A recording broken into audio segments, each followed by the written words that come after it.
Friends, இன்னைக்கு நம்ம ஹோட்டலில் சாப்பிட்ற மாதிரி அதே டேஸ்ட்டில் வந்து வீட்டில் பன்னீர் கிரேவி எப்படி பண்ணுறதுன்னு பார்க்கலாம். இதில் ஒரு சீக்ரெட்டான மசாலா நான் சேர்த்துருக்கேன். வீடியோவை ஸ்கிப் பண்ணாமல் பாருங்கள்.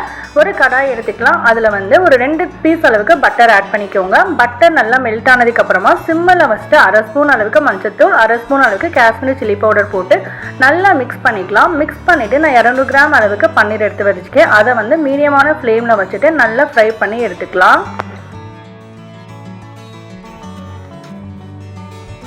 பன்னீர் வந்து ஃப்ரை ஆயிடுச்சு. இப்போ தனியாக ஒரு பிளேட்டில் எடுத்துக்கலாம். இப்போ அதே கடாயில் 1 ஸ்பூன் அளவுக்கு எண்ணெய் ஊற்றிக்கோங்க. எண்ணெய் சூடானதுக்கப்புறமா வந்து 1/2 ஸ்பூன் அளவுக்கு வந்து சீரகம் போட்டுட்டு நல்லா புரிஞ்சதுக்கப்புறமா 2 பெரிய வெங்காயத்தை சின்ன சின்னதாக கட் பண்ணி வச்சுருக்கேன். அது சேர்த்து நல்லா வதக்கிக்கணும். வெங்காயம் நல்ல கலர் சேஞ்ச் ஆகணும், அந்த அளவுக்கு நல்லா வதக்கிக்கணும். இப்போ இதில் வந்து 1 ஸ்பூன் அளவுக்கு இஞ்சி பூண்டு பேஸ்ட்டை ஆட் பண்ணிவிட்டு பச்சை வாசனை போகிற வரைக்கும் நல்லா வதக்கி விட்டுக்கணும். இப்போ இது வெங்காயம் வதங்குற டைமில் வந்து நம்ம டொமேட்டோ பேஸ்ட் ஆட் பண்ணிக்கலாம். நான் 5 காஷ்மீரி சில்லியும் 10 முந்திரி பருப்பு இது அரை மணி நேரத்துக்கு முன்னாடி ஊற வச்சுட்டேன். இது கூடவே வந்து 3 தக்காளி பழத்தையும் நம்ம போட்டு நல்லா நைஸாக அரைச்சிக்கலாம். தண்ணி எதுவும் சேர்க்க வேண்டாம், நம்மளுக்கு தக்காளியில் இருக்கிற தண்ணியே போதுமானது. இப்போ இதை வந்து வெங்காயத்து கூட நம்ம சேர்த்துட்டு நல்ல பச்சை வாசனை போகிற வரைக்கும் வதக்கி விட்டுக்கணும்.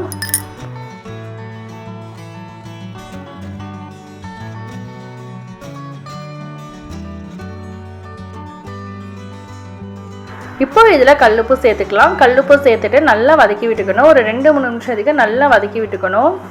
இது ரெடி ஆகிட்டு இருக்கிற டைமில் வந்து நம்ம ஒரு சீக்ரெட் மசாலா ரெடி பண்ணிக்கலாம். அதுக்கு 1 டேபிள் ஸ்பூன் அளவுக்கு குண்டு மல்லி, 1/2 ஸ்பூன் வந்து சீரகம், 1/2 ஸ்பூன் சோம்பு, 1/2 ஸ்பூன் மிளகு, 2 ஏலக்காய், 3 கிராம்பு, 2 துண்டு அளவுக்கு பட்டை. இதை வந்து லோ ஃப்ளேமில் வச்சுட்டு வந்து லைட்டாக வந்து நம்ம ரோஸ்ட் பண்ணிக்கலாம். ரோஸ்ட் பண்ணிவிட்டு ஒரு பிளேட்டில் ஆற வச்சுட்டு மிக்ஸி ஜாரில் வந்து நல்லா நைஸாக பவுடர் பண்ணி எடுத்துக்கலாம். இந்த பவுடர் தான் வந்து நம்மளுக்கு பன்னீர் கிரேவிக்கு வந்து ரொம்ப டேஸ்ட்டாகவும் இருக்கும், நல்ல வாசனையாகவும் இருக்கும்.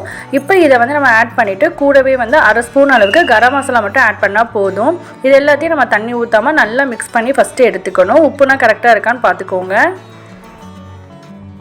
இப்போ இது 2 நிமிஷத்துக்கு நல்லா வதக்கிட்டு இதில் 1 டம்ளர் அளவுக்கு தண்ணி ஊற்றிக்கலாம். ரொம்ப தண்ணியை ஆக்க வேண்டாம்.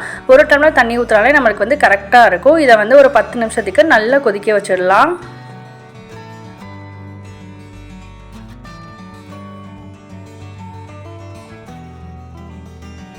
நல்லா கொதிச்சு கிரேவி வந்து நம்மளுக்கு திக்காயிருச்சு. இப்போ நம்ம ஃப்ரை பண்ணி வச்சுருக்க பன்னீரை ஆட் பண்ணிக்கலாம். பன்னீரை வந்து லைட்டாக மிக்ஸ் பண்ணி விட்டுட்டு இன்னும் ஒரு 10 நிமிஷத்துக்கு மூடி போட்டு வேக வச்சுருங்க. பன்னீர் நம்மளுக்கு நல்லா வந்து வெந்து வந்திருக்கும். நம்ம இந்த மசாலா எல்லாமே உள்ளே இறங்கி சூப்பராக இருக்கும்.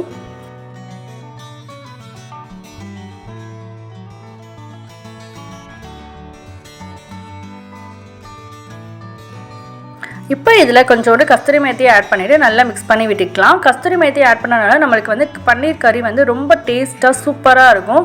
ஹோட்டலில் சாப்பிட்ற மாதிரியே இருக்கும். கண்டிப்பாக நீங்களும் உங்கள் வீட்டில் இதே மாதிரியே ட்ரை பண்ணி பாருங்கள். ரொம்ப சூப்பராக டேஸ்ட்டாக இருக்கும். குழந்தைங்களுக்குனா இந்த மாதிரி பண்ணி கொடுத்தீங்கன்னா ரொம்ப பிரியமாக சாப்பிடுவாங்க. ஸ்கூலுக்குனா இந்த மாதிரி கிரேவி வச்சு சப்பாத்தி கொடுத்தீங்கன்னா ஃபுல்லாக அவங்களுக்கு சாப்பிட்டு வந்துடுவாங்க. கண்டிப்பாக உங்கள் வீட்டில் வந்து ட்ரை பண்ணி பாருங்கள். எப்படி இருந்துச்சுன்னு சொல்லிட்டு எனக்கு கமெண்ட் பண்ணுங்கள். நம்ம சேனலில் இப்போ தான் ஃபஸ்ட் டைம் பார்க்குறீங்கன்னா மறக்காமல் சப்ஸ்கிரைப் பண்ணிவிட்டு பக்கத்தில் இருக்கிற பெல் ஐக்கனை கிளிக் பண்ணிக்கோங்க. அப்படியே நம்ம சேனலில் போகிற வீடியோஸையும் ஒரு லைக் பண்ணிடுங்க. Thank you friends. தேங்க்ஸ் ஃபார் வாட்சிங்.